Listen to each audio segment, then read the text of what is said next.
नमस्कार, स्वागत है आप सबका दिन भर की तमाम बड़ी और अहम खबरों के साथ। मैं हूं कवींद्र। शुरुआत हेडलाइन से। पलायन मामले की जांच के लिए कैराना पहुंची बीजेपी की टीम। कानून व्यवस्था पर उठाए सवाल। एसपी, बीएसपी और कांग्रेस का मामले को सांप्रदायिक रंग देने का आरोप।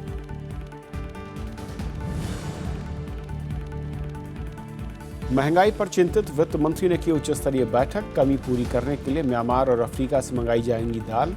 राज्यों को 10,000 टन अतिरिक्त खेप देने का फैसला।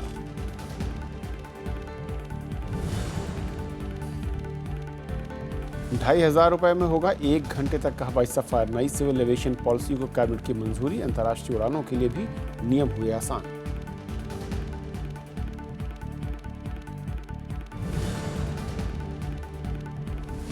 चार दिन तक लुढ़कने के बाद चमका शेयर बाजार। सेंसेक्स में 331 और निफ्टी में 98 अंकों की बढ़त। डॉलर के मुकाबले रुपया भी मजबूत।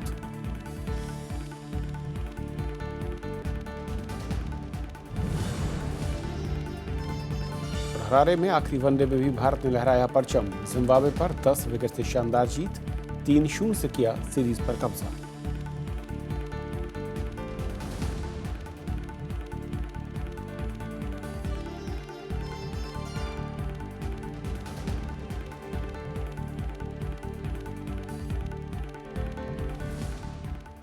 आइए देखते हैं पहली खबर।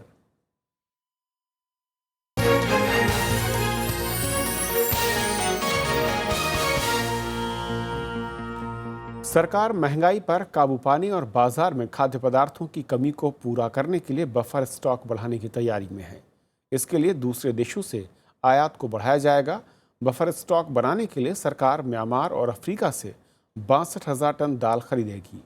बुधवार को वित्त मंत्री केंद्रीय मंत्रियों के साथ उन्होंने बैठक कर महंगाई को काबू में करने पर उपायों पर चर्चा हुई। सरकार ने मोबाइल वैन के जरिए सस्ती दाल लोगों तक पहुंचाने का फैसला भी किया। खाने पीने की चीजों के लगातार बढ़ते दामों ने सरकार की चिंता बढ़ा दी है।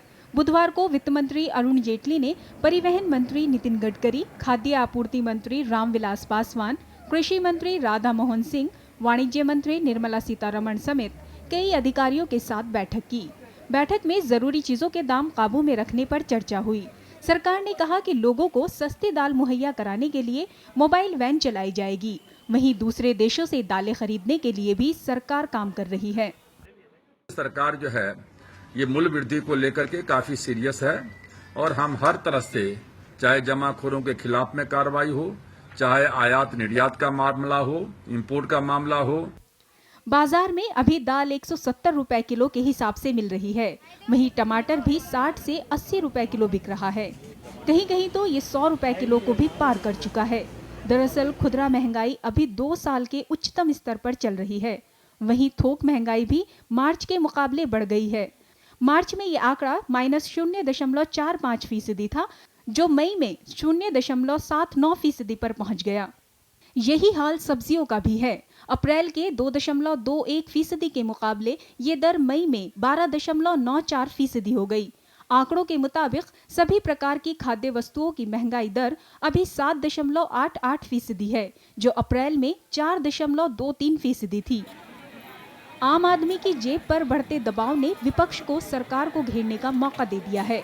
पिछले 2 साल के मैक्सिमम पे पहुंच गई, सर्वाधिक पे पहुंच गई है। अब मोदी जी, आपकी सरकार हमें जवाब दे कि आपकी सरकार में आम आदमी को जीने का हक नहीं रह गया है। टमाटर के भाव 80 रुपए चले गए, सब्जी के भाव कहाँ जा रहे हैं, खाने की चीजें इतनी महंगी होती चली है, आम आदमी का जीना दूभर है।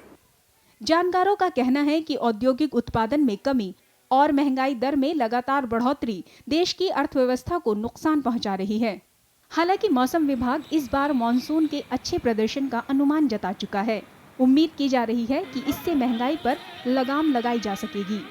बढ़ती महंगाई दर के चलते रिजर्व बैंक ऑफ इंडिया ने जून 7 को हुई अपनी मॉनेटरी पॉलिसी रिव्यू में ब्याज दरों में कटौती नहीं की थी। साथ ही ये उम्मीद जताई थी कि अच्छे मॉनसून और अच्छे फूड मैनेजमेंट से महंगाई पर काबू पाया जा सकता है। लेकिन अब जहां थोक और खुदरा महंगाई दर दोनों में ही बढ़त दर्ज की गई है, ऐसे में ब्याज दरों में कटौती की उम्मीदों पर पानी फिर गया है। दिल्ली से कैमरामैन DK पांडे के साथ कृति मिश्रा, राज्यसभा टीवी। और इस अहम मसले पर और बातचीत करने के लिए हमारे साथ स्टूडियो में हरवीर सिंह हैं, एडिटर हैं moneybasker.com से। हरवीर जी, स्वागत है आपका। महंगाई एक ऐसा मुद्दा रहा है जो कि मैं कहूँ कि हर सरकार के लिए मुश्किलें खड़ी करता रहा है, और हालांकि बीजेपी इसी मुद्दे को लेकर चुनाव में उतरी थी, और अब पहली बार ऐसा लगता है जब सरकार बनी है मुश्किल उसके सामने है। कितनी बड़ी मुश्किल आप देख रहे हैं? गंभीर? देखिए, बहुत बड़ी मुश्किल है, और इस मुश्किल से पार पाना बहुत आसान काम नहीं है। आप याद कीजिए कि जब पिछली बार यूपीए सरकार थी तो मनमोहन सिंह ने कहा था कि हम 11 महीने में महंगाई कम कर देंगे। तो उनका जो बयान था, वो बयान उन लोगों के लिए राजनीतिक मुसीबत बन गया था। 2014 के लोकसभा चुनाव में मोदी जी ने इस नारे को अच्छे से बुनाया। उन्होंने कहा महंगाई कम हुई, लोग कहते थे नहीं हुई, फिर उलट के बोलते थे कि हम कम करेंगे और ये सारा होगा। लेकिन 2 साल हो गए सरकार को। आप आंकड़ों पे मत जाइए कि महंगाई नेगेटिव में थी, थोक मूल्य सूचकांक या कहा था, उसकी तरफ जाने की बहुत ज़्यादा उत्साह की बात नहीं है। वो भी पॉजिटिव में आ गया, क्योंकि उसके पीछे जो बेस इफेक्ट था वो बड़ा था, और जो एग्रीकल्चर कमोडिटीज़ कहीं ऐसी थी जिनके प्राइसेस क्रैश हुई थी, और जो दूसरी कमोडिटीज़ थी जो जैसे कच्चा तेल और ये सब जो है, इसकी वजह से वो नीचे था।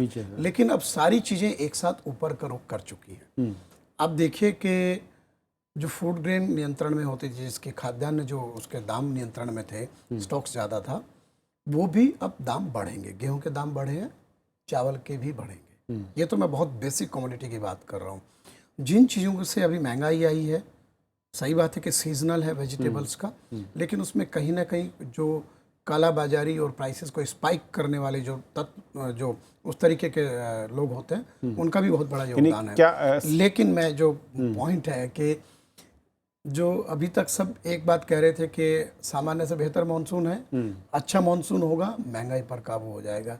लेकिन जिन चीज़ों से महंगाई आई है, दालें, सब्जियां, दूध, चीनी, फूड ग्रेन, इनका कोई भी उत्पादन आपको अक्टूबर में आएगा। तो मानसून आ जाए, उसके साथ महंगाई कम हो जाएगी, ये कोई उसका कोई मतलब कोई उसकी गारंटी नहीं है। और सवाल ये देखिए कि अब चीनी भी ऊपर का रुख कर चुकी है। दूध की कीमतें अभी जो बड़े रिटेलर हैं, जो प्रोड्यूसर हैं, जो बेचते हैं, अमूल वगैरह, उन्होंने बढ़ा के इंडिकेशन दिया। तो ये चीज़ें हैं। प्लस दालों की महंगाई कोई काबू में नहीं कर पा। लेटेस्ट आंकड़ा कहता है 33% इंक्रीज, और मैं ताज्जुब कर रहा हूँ कि आपका अभी जो बताया 170 रुपया, 170 रुपया नहीं है दाल का दाम, 200 से ऊपर, 200 से ऊपर। और जो रिटेलर हैं उन्होंने आधा किलो में पैकेट बेचना शुरू कर दिया। तो आप पैकेट जरूर 150 से नीचे है, लेकिन जो ठीक ठाक क्वालिटी की दालें हैं, जिसमें अरहर हो या आपका मसूर हो या फिर उड़द हो, जो थोड़ी महंगी दालें, चना जिसकी MSP 35-36 रुपया है, उस सिर्फ चना बिना दाल के वो भी 80 रुपया बिक रहा है, उसकी दाल 100 रुपये से ऊपर बिक रही है। तो ये कौन सा वैल्यू एडिशन है? तो ये वहाँ पर महंगाई कम नहीं हो रही। दूसरे जो सरकार की कोशिश है कि हम, जैसे अभी इन्होंने कहा कि हम दालें मंगाएंगे, मंगा ही रहे हैं, क्योंकि हमारा उत्पादन तो करीब 170 लाख टन हो, खपत आपकी 230-40 लाख टन के बीच में है, तो वो तो मंगा ही रहे हैं आप। और सबसे अफसोस की बात, जो तरीका है कि आप एक गाड़ी को झंडी दिखा के कहें कि साहब अरे इससे छोड़ो ना, बाकी काम करो। झंडी दिखाने से अगर प्राइसेस कम होती, आप फोटो अपॉर्चुनिटी देखते हैं, आप मैनेजमेंट आपका फेल हो रहा है पल्सेस को लेकर। मैं इसी बात कर रहा था कि मैनेजमेंट जो सरकार का होना चाहिए है, जो गलती यूपीए ने की थी, क्या कमोबेश वही गलती को दोहरा रही है ये सरकार भी, कि जब उसे आभास हुआ या सीजनल वेजिटेबल्स हर साल से महंगी होती हैं, आपको उससे पहले से तैयारी करनी होती है, दालों के प्रोडक्शन और जो खपत है उसके डिफरेंस को आपको पहले से चेक करना होता है, वही गलती ये लोग दोहराते देख रहे हैं?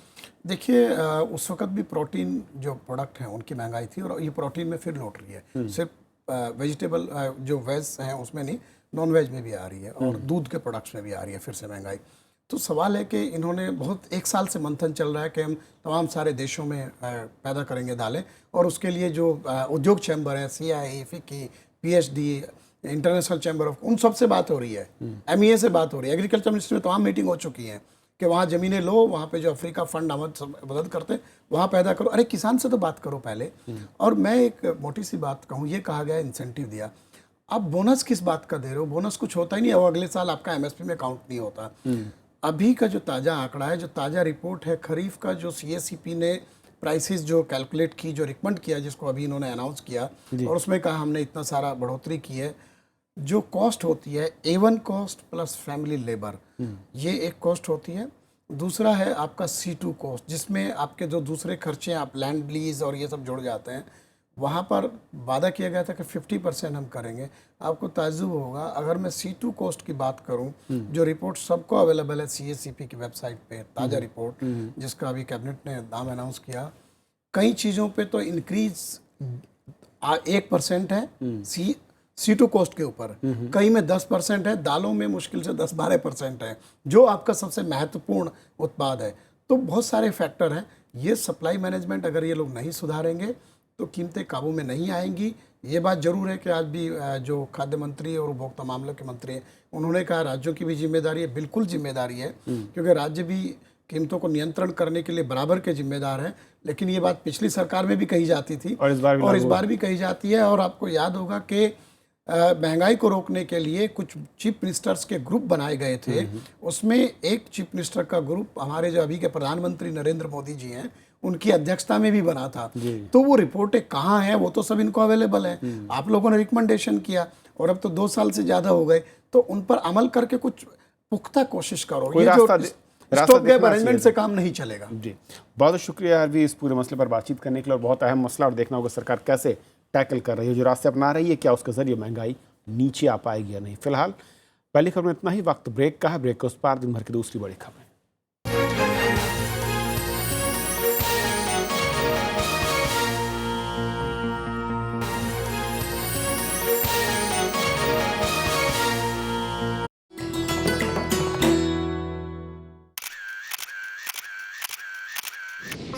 उत्तराखंड में समुद्र तल से करीब 15,500 फुट की ऊंचाई पर मौजूद दुनिया का सबसे ऊंचा गुरुद्वारा पवित्र श्री हेमकुंड साहिब 1936 में बनकर तैयार हुआ गुरुद्वारा श्री हेमकुंड साहिब 10वें सिख गुरु गोबिंद सिंह के दुष्ट दमन रूप को समर्पित।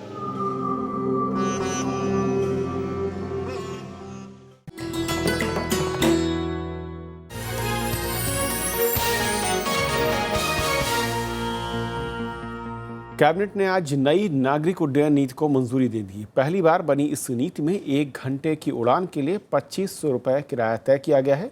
छोटे शहरों को हवाई सेवा से जोड़ने के लिए सभी घरेलू उड़ानों पर शुल्क लगेगा और इस राशि से एक फंड बनेगा। लंबे इंतजार के बाद आई नई उड्डयन नीति में छोटे शहरों को हवाई सेवा से जोड़ने का लक्ष्य है। इसमें हवाई सेवा को सस्ता और सुविधाजनक बनाने पर जोर है। साल 2022 तक भारतीय उड्डयन उद्योग को दुनिया में तीसरे नंबर पर लाने की बात भी है। नई नीति को सितंबर तक लागू किए जाने की संभावना है।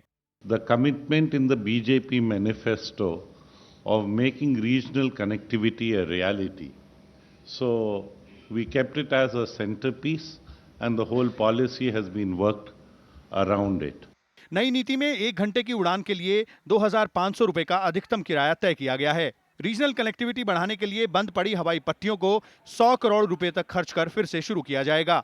इन इलाकों में हवाई सेवा शुरू करने पर 1 साल तक कम सेवा कर लगेगा। वहीं एयरपोर्ट रॉयल्टी और अतिरिक्त शुल्कों में 5 साल तक छूट मिलेगी।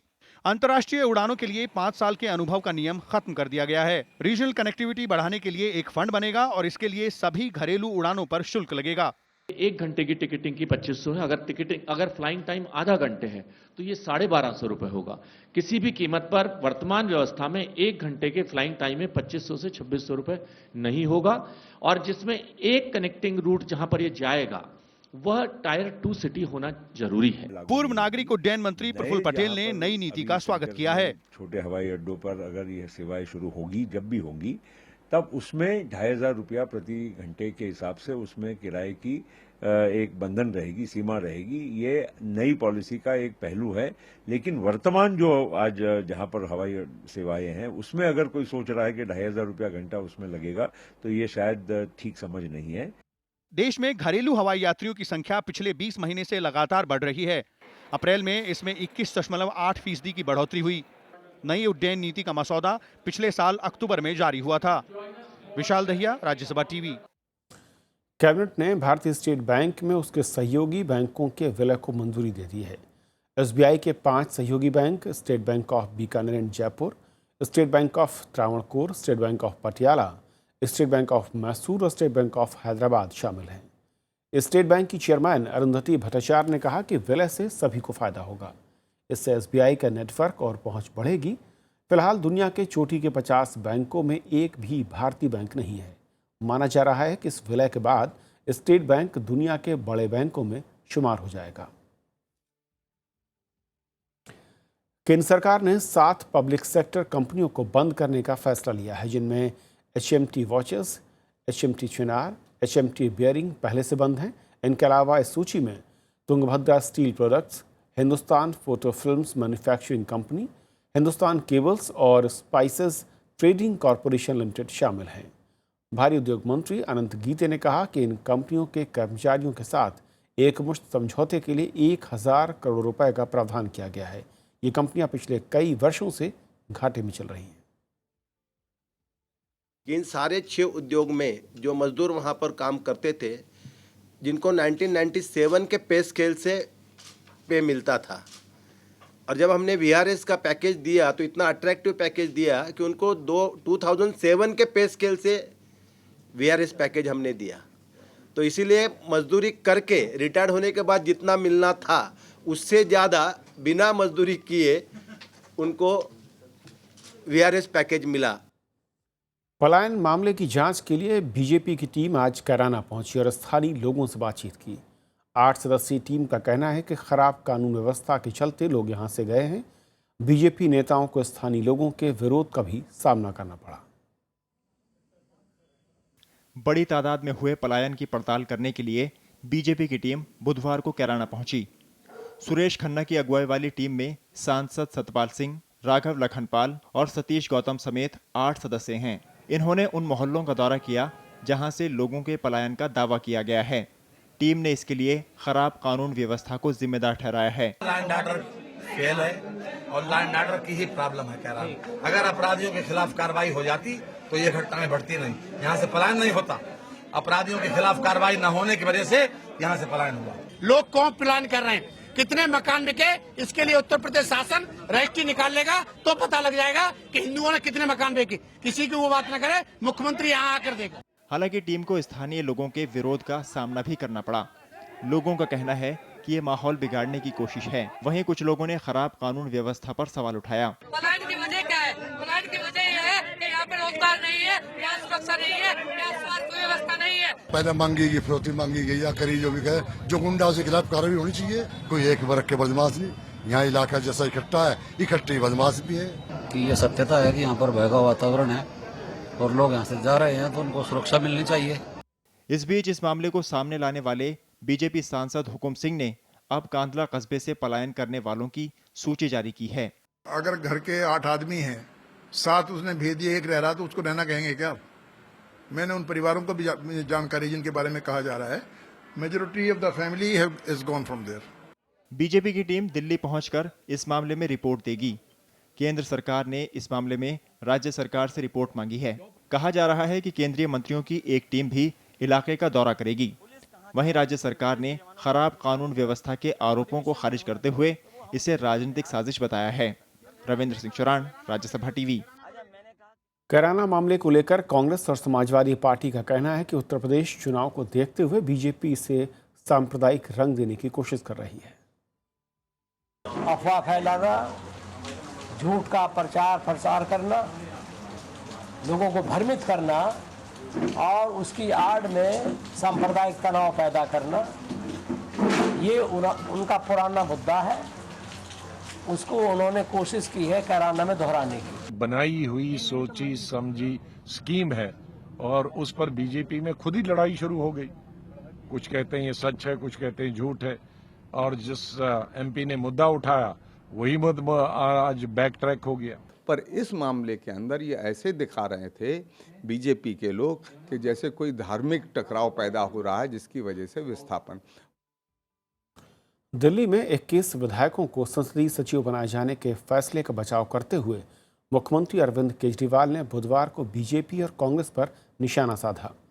उन्होंने कहा कि दोनों पार्टियों ने अपनी सरकार के वक्त संसदीय सचिव बनाए थे। इस बारे में उन्होंने अजय माकन समेत कई नेताओं के नाम भी गिनाए। अरविंद केजरीवाल ने कहा कि उनकी सरकार संसदीय सचिवों के जरिए दिल्ली के विकास का काम कर रही है, जबकि विपक्ष लाभ के पद का हवाला देते हुए इन 21 विधायकों की सदस्यता को रद्द करने की मांग कर रहा है। दरअसल राष्ट्रपति प्रणब मुखर्जी ने इन संसदीय सचिवों से जुड़े एक विधेयक को नामंजूर कर दिया था। 53 से पार्लियामेंट्री सेक्रेटरी चले आ रहे हैं। 2014 तक 15 तक पार्लियामेंट्री सेक्रेटरी बनते थे तो संवैधानिक थे, आम आदमी पार्टी ने बना दिए तो असंवैधानिक हैं। ये तो दोगलापन नहीं चलेगा। दक्षिण पश्चिम मानसून की सुस्त रफ्तार के चलते पिछले 15 दिन में 22% बारिश कम हुई है।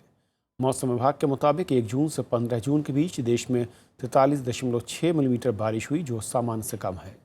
हालांकि दक्षिण प्रायद्वीप इलाके में 27% ज़्यादा बारिश हुई है, लेकिन दूसरे इलाकों में सूखा रहा।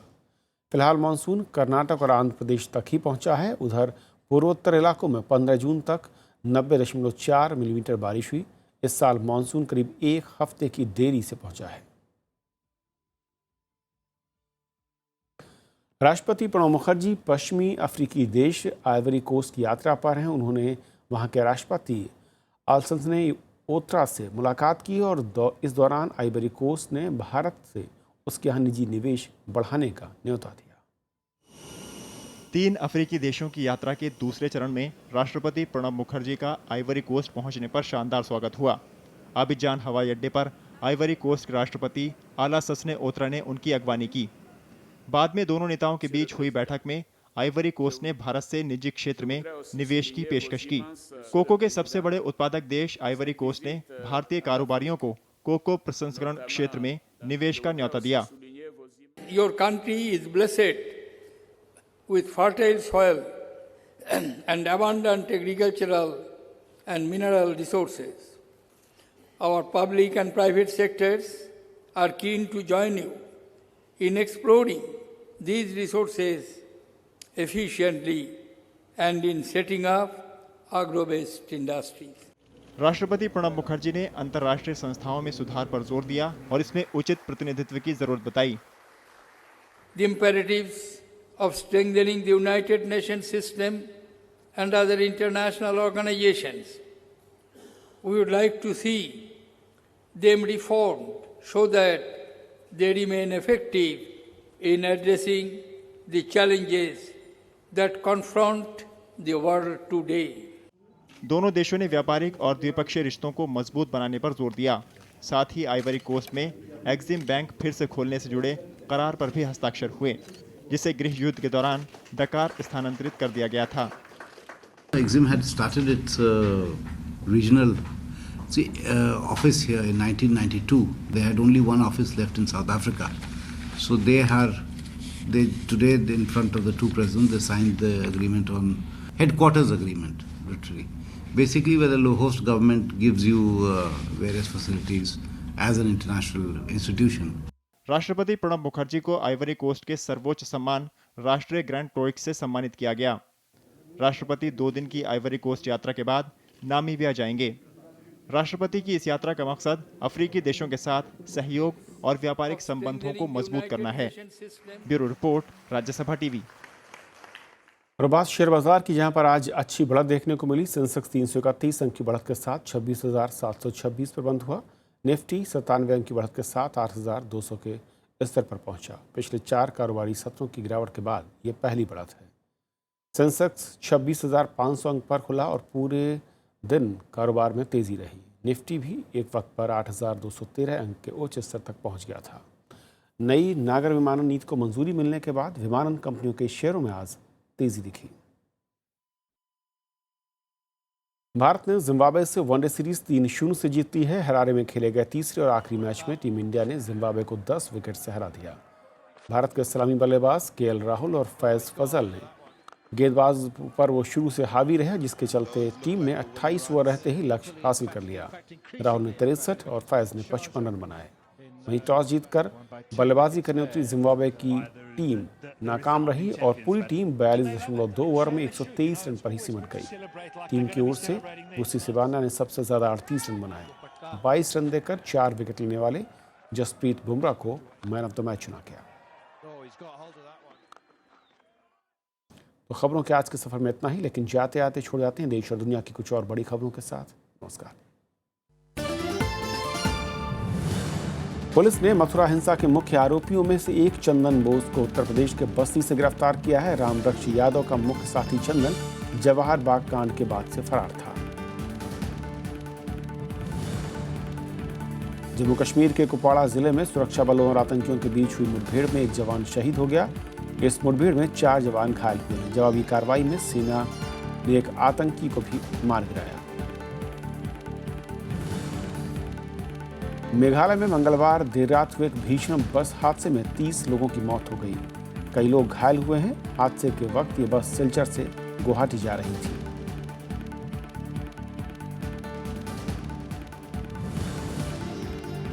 बिहार टॉपर मामले में लोअर कोर्ट ने बिहार स्कूल बोर्ड के पूर्व चेयरमैन लालकेश्वर सिन्हा और उनकी पत्नी और पूर्व जेडीयू विधायक उषा सिंह की गिरफ्तारी के आदेश दिए हैं। इससे पहले उषा सिंह को मंगलवार को महिला कॉलेज के प्रधानाचार्य पद से हटा दिया गया था। बिहार में पटना में बढ़ते प्रदूषण को देखते हुए आज से 15 साल से अधिक पुराने व्यावसायिक डीजल वाहनों पर प्रतिबंध लगा दिया गया। परिवहन मंत्री चंद्रिका राय ने कहा कि पुराने वाहनों के 85,000 से अधिक परमिट रद्द किए गए।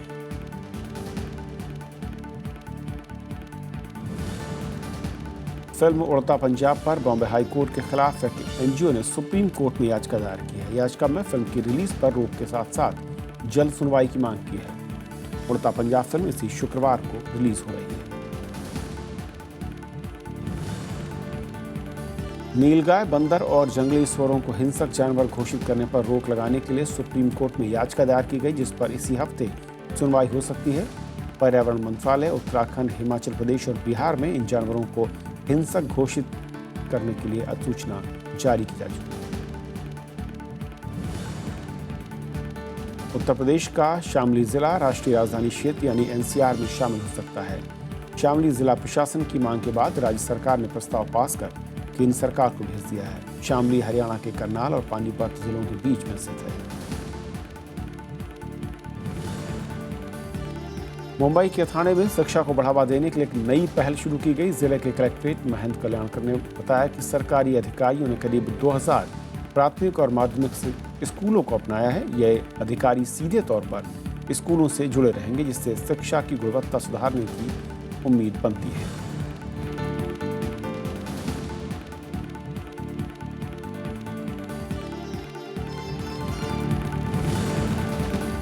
मध्य प्रदेश के माताघाट गांव में नक्सलियों ने 5 ट्रकों को आग के हवाले कर दिया। नक्सलियों के वन विभाग की एक अधिकारी के साथ झड़प हुई। पिछले कुछ महीनों में नक्सलियों ने आगजनी की कई वारदातें की हैं।